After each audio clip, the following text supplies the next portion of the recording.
사도신경으로 신앙 고백하시겠습니다. 나는 전능하신 아버지 하나님 천지의 창조주를 믿습니다. 나는 그의 유일하신 아들 우리 주 예수 그리스도를 믿습니다. 그는 성령으로 잉태되어 동정노 마리에게서 나시고 본디오 빌라도의 고난을 받아 십자가에 못 박혀 죽으시고 장사된 지 사흘 만에 죽은 자 가운데 다시 살아나셨으며 하늘에 오르시어 전능하신 아버지 하나님 우편에 앉아 계시다가 거기로부터 살아있는 자와 죽은 자를 심판하러 오십니다. 나는 성령을 믿으며 거룩한 공교회와 성도의 교제와 죄를 용서받는 것과 몸의 부활과 영생을 믿습니다. 아멘.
오늘 아침에 하나님께서 우리 모두에게 주시는 말씀은 사도행전 26장 1절에서 8절까지 말씀입니다.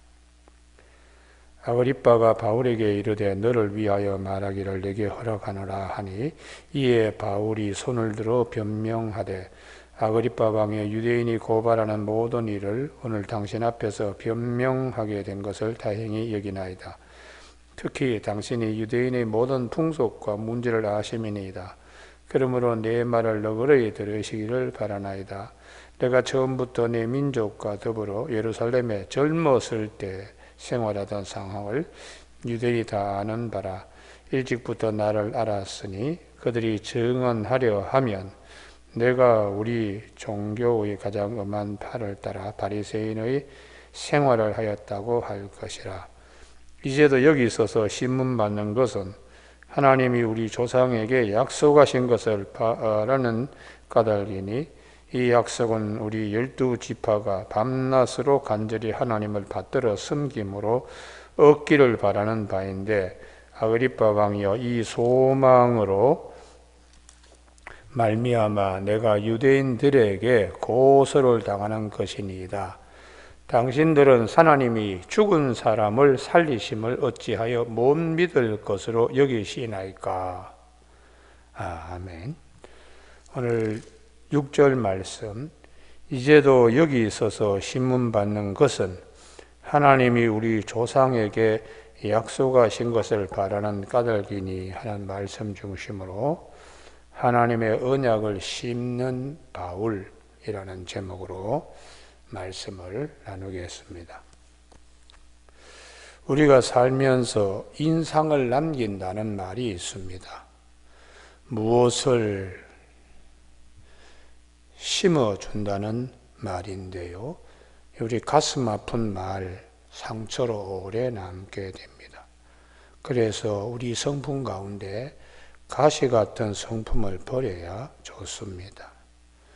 구약 성경의 사무엘하 5장에 보면 다윗이 여부스 사람들이 거주하고 있는 예루살렘 성을 이제 마지막 정복하기 위하여 그 성을 난공불락의 요새를 점령하고자 하는데 거기 위에 있는 산성에 있는 사람들이 다윗을 향하여 다리를 저는 사람이나 맹인도 너와 싸워서 이긴다 하는 말이 큰 상처가 되었습니다.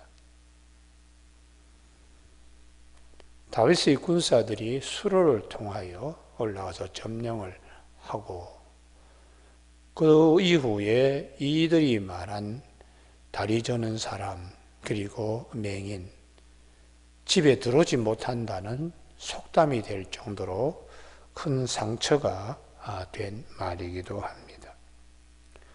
반대로 때로는 한마디 말로 그 사람의 모든 것이 바뀌는 경우도 있습니다. 사무엘하 10장에 보면 집에 암나귀들을 잃어버린 사울이 이 사무엘을 찾아갑니다. 그때 사무엘이 너 잃어버린 나귀들을 찾게 되었다, 찾았다라고 말하면서 그를 따로 불러가지고 하나님이 말씀하신 대로 사무엘이 기름병으로 그의 머리를 붓고 그리고 너를 이스라엘 기업의 지도자로 삼았다는 말을 전할 때에 사울은 참 의외의 이 한마디 말씀이 그에게 꽂혀짐으로 이후에 그는 이스라엘의 초대 임금이 되는 그런 역사가 있었습니다. 우리는 그래서 하나님께서 오늘 본문을 통하여 사도 바울이 아그리빠 왕에게 어떤 인상을 남기고 어떤 말을 심어주려고 하는가 하면은 하나입니다. 전능하신 하나님, 그 믿음입니다. 죽은 자도 살리시는 하나님, 예수 그리스도를 통하여 믿음으로 부활에 참여하게 하시는 하나님의 이 큰 은혜를 심고자 하는 것입니다. 인간의 눈으로는 신문을 받을 죄인의 모습으로 바울이 아그리빠 왕에게 섰지만 아그리빠 왕은 그를 신문하기 위하여 재판관처럼 있지만 하나님의 눈에서는 불쌍한 영혼입니다. 왕이라도 그를 죽은 자리에서 살아나는 자리로 옮겨 심기 위하여 사도 바울이 죄인의 모양으로 그 앞에 서게 된 것입니다. 요셉의 위대함이 어디 있는가?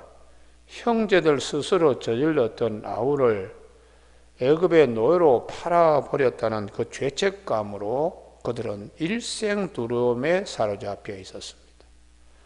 아비 야곱을 장래 치르고 난 다음에 그들이 가지고 있는 큰 아픔을 요셉이 이미 여러분들 다 용서했는데 하고 그들을 용서하고 허물과 잘못에서 구원하는 요셉의 역사, 그게 창세기의 마지막 하나님이 우리에게 주시는 말씀입니다. 모든 사람은 죄에 다 갇혀서 거기에서 벗어나지 못하고 있는데 요셉이 그 형제들을 용서하고 한 거, 구원한 것처럼 배고픈 자리에서 먹는 것을 주는 거, 그런 구원의 자원을 떠나서 죄로에 갇혀있는, 악행으로 인하여 자기 잘못으로 갇혀있는 자를 용서함으로 구해주는, 그리고 요셉은 더 귀한 것은 하나님을 제대로 알지 못하는 애굽의 최고 지도자 바로를 하나님 아는 믿음을 심어준 것이, 이게 굉장히 중요한 구원 역사입니다. 창세기 41장 16절에 너는 꿈 해몽을 잘한다 하더라 할 때 요셉이 바로에게 인상 깊게 심어준 말씀이 있습니다. 요셉이 바로에게 대답하여 이르되 내가 아니라 하나님께서 바로에게 편안한 대답을 하시리이다. 바로의 꿈을 해몽하는 것이 매개가 되어서 하나님을 알지 못하고 방황하는 최고의 지도자라도 얼마나 불쌍한가. 그래서 요셉을 통하여 전지전능하신 하나님, 하나님의 세계를 그가 믿게 된 자로 바뀌게 되는 것이죠. 오늘 우리 삶 가운데 이게 대단히 중요하기 때문에 요셉이 마지막 창세기 50장 이스라엘 백성들에게 심어주는 것이 뭐냐? 우리는 그분의 언약을 믿는 백성이 되어야 된다는 것입니다. 창세기 50장 25절에 요셉이 이스라엘 자손에게 맹세시켜 이르기를 하나님이 반드시 당신들을 돌보시리니 당신들은 여기서 내 해골을 메고 올라가겠다 하라 하였더라. 요셉이 110세의 죽음에 그들이 그의 몸에 향재료를 넣고 애굽에서 입관하였더라. 하나님의 언약대로는 반드시 가나안 땅에 들어갑니다.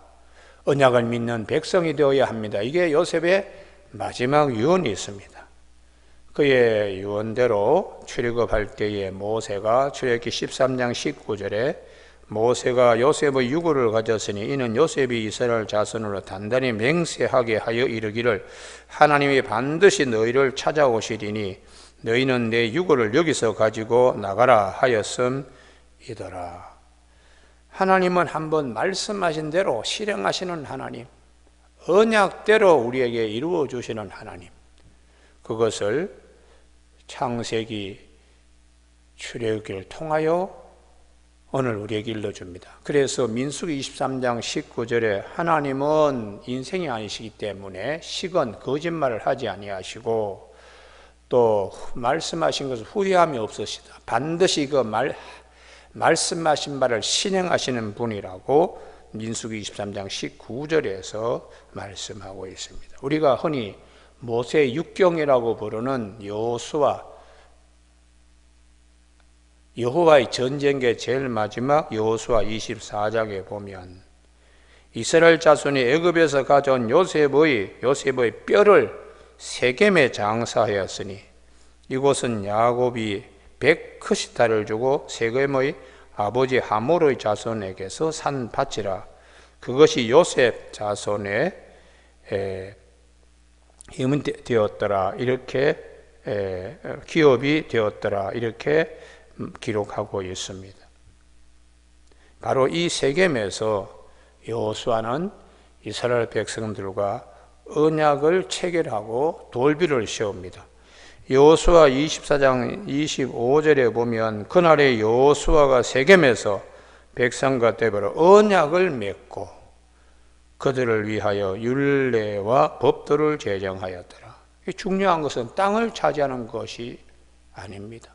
땅보다 더 중요한 것은 그 땅에 들어가 언약을 믿는 백성으로 세워지는 것입니다. 오늘 본문으로 돌아오면 사도 바울이 아그리빠 왕에게 우리 하나님께서 그동안 우리 조상들에게 쭉 말씀하신 거, 그걸 우리는 열심히 믿는 바. 6절 이제도 여기 서서 신문 받는 것은 하나님이 우리 조상에게 약속하신 것을 바라는 까닭이니. 조상에게 약속한 것은 하나님께서 구세주를 보내주시겠다는 약속입니다.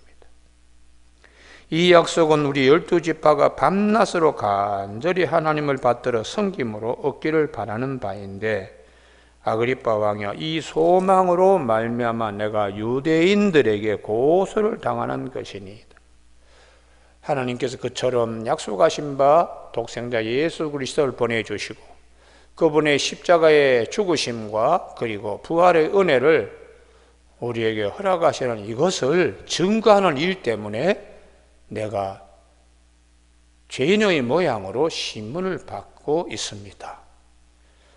8절, 당신들은 하나님이 죽은 사람을 살리심을 어찌하여 못 믿을 것으로 여기나이까? 이게 굉장히 중요한 말씀이죠. 전지전능하신 하나님을 믿는다면 죽은 자도 살리시는 하나님 믿어야 되지 않느냐? 강한 인상 어조로 마치 바로 앞에서 요셉이 서서 바로에게 하나님의 원사를 심어주는 것처럼 사도 바울은 아그리빠 왕에게 예수 그리스도의 부활, 이것을 심어주고 있는 것입니다.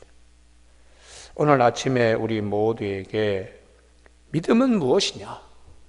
믿음은 들음에서 나고 들으면 그리스도의 말씀으로 말미암는다고. 주님께서 나는 부활이요 생명이라 나를 믿는 자는 죽어도 살겠고 무릇 살아서 나를 믿는 자는 영원히 죽지 않을 것을 네가 믿느냐?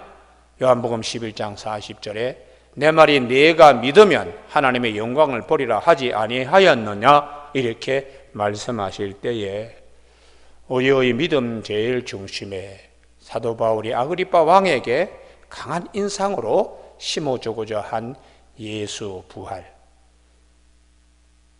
이 귀한 은혜를 오늘 아침 우리의 믿음의 중심에 붙잡는 저와 여러분이 되시길 주님의 이름으로 축복합니다.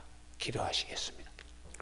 하나님 아버지, 사도행전 사도 바울과 여러 사도들이 복음을 전하고 또 사도 바울이 신문과 재판관 앞에 서서 그들에게 변증하는 이 말씀을 통하여 예수 그리스도의 부활의 사건이 얼마나 소중하며 그 부활의 첫 열매가 되신 예수 그리스도, 주님을 믿는 자들에게 죽어도 살겠고 무릇 살아서 주님을 믿는 자는 영원히 죽지 아니하리라는 부활신앙을 마음에 강하게 심을 수 있는 아침 되게 하심을 감사를 드립니다. 우리 사랑하는 교우들, 항상 예수 그리스도의 십자가와 부활의 언약을 늘 귀한 부활로, 약힘과 보아스로, 우림과 둠빔으로, 불기둥과 구름기둥으로 삼는 신앙의 여정이 되게 축복하여 주시기를 원하옵고 예수님의 이름으로 기도드립니다. 아멘. 주기도문으로 마치겠습니다. 하늘에 계신 우리 아버지, 아버지의 이름을 거룩하게 하시며 아버지의 나라가 오게 하시며 아버지의 뜻이 하늘에서와 같이 땅에서도 이루어지게 하소서. 오늘 우리에게 일용할 양식을 주시고 우리가 우리에게 잘못한 사람을 용서하여 준 것 같이 우리 죄를 용서하여 주시고 우리를 시험에 빠지지 않게 하시고 악에서 구하소서. 나라와 권능과 영광이 영원히 아버지의 것입니다. 아멘. 각자 자유롭게 기도하시기를 바랍니다.